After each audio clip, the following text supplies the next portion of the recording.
এই সূরাটিকে খুব সহজেই ৯ ভাগে ভাগ করা যায়। এটি একটি দীর্ঘ সূরা, আয়াত সংখ্যা ২৮৬। এর রয়েছে ৯টি অংশ। আমি আপনাদের নিকট এই ৯টি অংশের পরিচয় তুলে ধরব এবং কিভাবে সবগুলো অংশ একটি আরেকটির সাথে সম্পর্কযুক্ত তা উপস্থাপন করব। প্রথম অংশে আল্লাহ কোরআনের শ্রোতামণ্ডলীকে ৩ ভাগে ভাগ করছেন। যারা কোরআনের দাওয়াতের সম্মুখীন হয়েছে, যারা কোরআনের প্রতি বিশ্বাস স্থাপন করেছে, ২ যারা কোরআনকে একেবারেই অস্বীকার করেছে, ৩ যারা ইমানের দাবি করে কিন্তু আসলে তাদের ইমান নেই, মুনাফিকরা, বিশ্বাসীরা, অবিশ্বাসীরা এবং মুনাফিক। সূরাতুল বাকারার এটা হলো প্রথম অনুচ্ছেদ। আপনারা একে বলতে পারেন প্রথম অংশ। আর দ্বিতীয় অংশে আল্লাহ বলেন এই ধারণা যারা প্রকাশ্যে স্বীকার করে, যারা প্রকাশ্যে অস্বীকার করে, যারা মুনাফিকি করে, এই ৩ প্রকার মানুষ সব সময় ছিল। বস্তুত বিশ্বাসী, অবিশ্বাসী এবং মুনাফিক এই ধারণাগুলো শুরু হয় আদম আলাইহিস সালামের ঘটনা থেকেই। তাই এর পরে এসেছে আদম আলাইহিস সালামের কথা, কিভাবে তিনি পৃথিবীতে প্রেরিত হন। এটা হলো দ্বিতীয় অংশ। দ্বিতীয় অংশ শেষ হওয়ার পর আমরা আরও এগিয়ে যাই।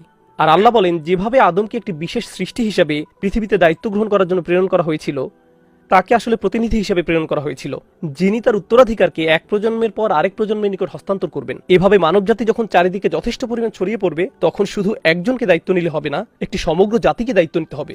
এই কারণে বনী ইসরাঈলকে বাছাই করা হয়েছিল আল্লাহর হেদায়েতের ধারক বাহক হিসেবে, আদর্শ জাতি হিসেবে, যেন তারা আল্লাহর হেদায়েত অনুসরণ করার সৌন্দর্য দেখাতে পারে গোটা মানব জাতিকে। এই দায়িত্ব তাদের উপর অর্পণ করা হয়েছিল।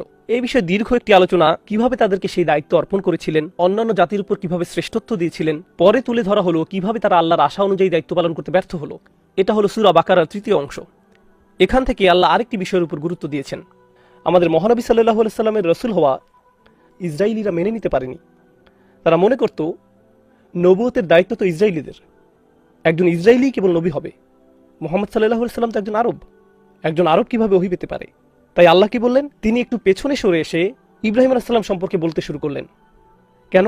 কারণ বনী ইসরাঈলীদের যদি আরবদের সাথে কোনো সম্বন্ধ না থাকে, তাদের তো ইব্রাহিম আলাইহিস সালামের সাথে সম্বন্ধ থাকার কথা। একটা ব্যাপার এখানে খেয়াল করুন, এই সূরার ঘটনা শুরু হয়েছিল আদম আলাইহিস সালামকে নিয়ে, যিনি হলেন আদি পিতা। পরেই একটি জাতি সম্পর্কে আলোচনা করা হলো। এরপর আমরা ইব্রাহিম আলাইহিস সালাম সম্পর্কে কথা বলবো। এর একটু পরেই নতুন জাতি সম্পর্কে কথা বলা হবে। পিতা জাতি, পিতা জাতি, এমন একটি মিল এখানে লক্ষ্য করা যাচ্ছে।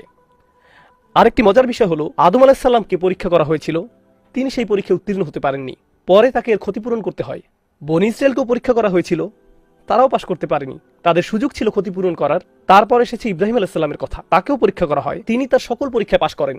সব শেষে আসছে আমাদের উম্মার কথা। আল্লাহ বলছেন আমি তোমাদেরকে পরীক্ষা করব।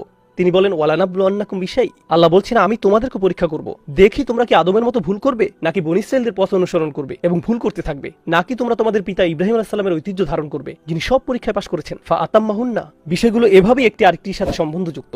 যখন ইব্রাহিম আলাইহিস সালাম সম্পর্কে কথা বলা হয়েছে, যে আল্লাহ অর্ধেক অংশে তার পুত্র ইসমাঈল আলাইহিস সালাম সম্পর্কে বললেন, আর অন্য অর্ধেক অংশে তার নাতি ইয়াকুব আলাইহিস সালাম সম্পর্কে বললেন, যার অন্য নাম হলো ইসরাঈল। ব্যাপারটা কেন গুরুত্বপূর্ণ? কারণ আল্লাহ বলছেন এরা উভয় ইব্রাহিম আলাইহিস সালামের বৈধ বংশধর, তারা উভয় ছিলেন মুসলিম। আল্লাহ উভয়জনের মুখ থেকে মুসলিম শব্দ উল্লেখ করেন। তাই আমরা বুঝতে পারি রাসূল সাল্লাল্লাহু আলাইহি সাল্লাম তাদেরকে যে বার্তার প্রতি আহ্বান জানাচ্ছেন সেটা দারুণ সত্য। যখন তোমরা ইসরাঈলীরা রাসূল সাল্লাল্লাহু আলাইহি সাল্লামকে আরব হওয়ার কারণে প্রত্যাখ্যান করছো, তখন ইবলিসের সাথে তোমাদের খুব একটা পার্থক্য নেই, যে আদম আলাইহিস সালামকে অস্বীকার করেছিল তাকে মাটি থেকে সৃষ্টি করার কারণে। তাই সেই ভুল পথে পা বাড়িও না, গ্রহণ করে নাও। এটা করার পর আমরা আবার পিতার আলোচনায় ফিরে আসছি। এখন তার যেহেতু 2টি বংশধারা আছে, তিনি তার পেছনে একটি উত্তরাধিকার রেখে যাবেন, একটি প্রতিষ্ঠান রেখে যাবেন। তিনি কাবা নির্মাণ করলেন, তিনি মরুভূমির মাঝখানে এই ঘর নির্মাণ করলেন। এই ঘর নির্মাণ করার সময় তিনি একজন রাসূলের জন্য দোয়া করলেন। এখন ইসরাঈলীদেরকে বলা হচ্ছে মুহাম্মদ সাল্লাল্লাহু আলাইহি সাল্লাম তোমাদের নিজেদের পিতা ইব্রাহিম আলাইহিস সালামের দোয়ার ফসল, তিনি তোমাদের নিজেদের পিতার প্রার্থনার জবাব। মুহাম্মদ সাল্লাল্লাহু আলাইহি সাল্লাম হলেন ইব্রাহিম আলাইহিস সালামের উত্তরাধিকারের পরিপূরণ, তাকে তোমাদের নবী মনে করা উচিত, ঠিক যেভাবে তোমরা ইব্রাহিম আলাইহিস সালামকে মানো। এরপর তারা কাবার পরিবর্তন দেখতে পেল, কারণ রাসূল সাল্লাল্লাহু আলাইহি সাল্লাম জেরুজালেমের দিকে মুখ করে নামাজ পড়া বন্ধ করে দিলেন। এই আয়াতগুলো নাজিল হওয়ার কারণে তিনি মক্কার দিকে মুখ করে নামাজ পড়তে লাগলেন। কাবার পরিবর্তনের পর এখন যেহেতু রাজধানী পরিবর্তন হয়েছে, যেটা আগে জেরুজালেম ছিল, তখন ইহুদিরা মনে করত আমরা আসলে ততটা ভিন্ন নই। এখন আমরা মক্কার দিকে মুখ করে নামাজ পড়ছি, তারা ভাবলো এরা তো এখন নতুন জাতি। আল্লাহ নতুন জাতি হিসেবে আমাদের উদ্বোধন করলেন। কুনতুম খায়রা উম্মাতিন উখরিজাত লিন-নাস, সূরা আল ইমরানে এসেছে। এখন বলা হচ্ছে ওয়াকাযালিকা জাআলনাকুম উম্মাতান ওয়াসাতা, আমি তোমাদেরকে মধ্যমপন্থী সম্প্রদায় করেছি, তোমরা এখন নতুন জাতি। এখান থেকে ইয়া আইয়ুহাল্লাযীনা আমানু ব্যবহার শুরু হয়ে গেছে, তোমরা যারা ঈমান এনেছো। এভাবে অফিসিয়ালি মুসলিম উম্মাহকে সম্বোধন করা হচ্ছে। নতুন জাতি গঠিত হলে তার জন্য একটা রাজধানী থাকা চাই, যেটা হলো আমাদের কাবা। তার জন্য আবার উদ্বোধনী অনুষ্ঠানের আয়োজন করতে হয়।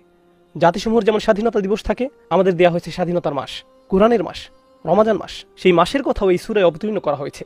কাবাকে কেন্দ্র করে যে ধর্মানুষ্ঠান আয়োজন করা হয়, তার নির্দেশনাও এই সূরায় অবতীর্ণ করা হয়েছে, রসুল প্রদান করা হয়েছে। সুতরাং এখন আমরা পুরোপুরি নতুন একটি স্বাধীন জাতিতে পরিণত হলাম, যে জাতি তার নিজের জন্য নির্ধারিত পরীক্ষাসমূহের সম্মুখীন হবে। এটা হলো পরবর্তী বিষয়বস্তু। এরপরে সূরা বাকারার বিশাল একটা অংশ জুড়ে অনেকগুলো আইন কানুনের কথা উল্লেখ করা হয়েছে। এই আইনগুলো রোজা নিয়ে, হজ নিয়ে, তালাকের আইন কানুন, সামাজিক আইন কানুন, প্রাথমিক কিছু উত্তরাধিকারের আইনের কথাও এসেছে, জাকাতের কথা এসেছে। সব ধরনের আইন কানুনের উল্লেখ করা হয়েছে। পারস্পরিক লেনদেনের বিষয়, ইয়াতিমদের দেখাশোনার বিষয়, যা এত বড় যে এই সেশনের বিস্তারিত আলোচনা করা সম্ভব নয়। শুধু জেনে রাখুন যে এগুলোর উল্লেখেও অবিশ্বাস্য রকমের বিন্যাস লক্ষ্য করা যায়। আমরা শুরু করেছিলাম বিশ্বাসী, অবিশ্বাসী এবং মুনাফিকদের নিয়ে। এটা ছিল সেকশন 1। আদম আলাইহিস সালামের ঘটনা ছিল সেকশন 2। সেকশন 3 ছিল বনী ইসরাইলকে নিয়ে। সেকশন 4 ছিল তাদের উচিত ছিল তাদের পিতা ইব্রাহিম আলাইহিস সালামের ঐতিহ্য ধারণ করা। ইব্রাহিম আলাইহিস সালামের কথা বলতে গিয়ে বলা হলো তিনিই কাবা নির্মাণ করেছেন। এটা ছিল সেকশন 5। সেকশন 6 হলো মুসলিম উম্মাহ এখন নতুন জাতি এবং তাদেরকেও পরীক্ষা করা হবে। সেকশন 7-এ বলা হলো কি দিয়ে তাদের পরীক্ষা করা হবে, লম্বা একটা সেকশন আইন কানুনের। সেকশন 7 পর্যন্ত আমি বলেছিলাম এই সূরায় 9টি সেকশন। সেকশন 8-এ এসেছে। সেকশন 8 কোরআনের সবচেয়ে লম্বা একটি সেকশন। কিভাবে লোভ সামলাতে হয়, কোথায় টাকা ব্যয় করা উচিত, কোথায় টাকা ব্যয় করা উচিত নয়, কিভাবে আয় করা উচিত, কিভাবে আয় করা উচিত নয়, কিভাবে তোমাদের ব্যবসা করা উচিত, কিভাবে করা উচিত নয়। অর্থ সংক্রান্ত বিষয় নিয়ে এই সূরার বিশাল একটি অংশ জুড়ে আলোচনা করা হয়েছে। কুরআনের অন্য কোথাও আর এরকম করা হয়নি।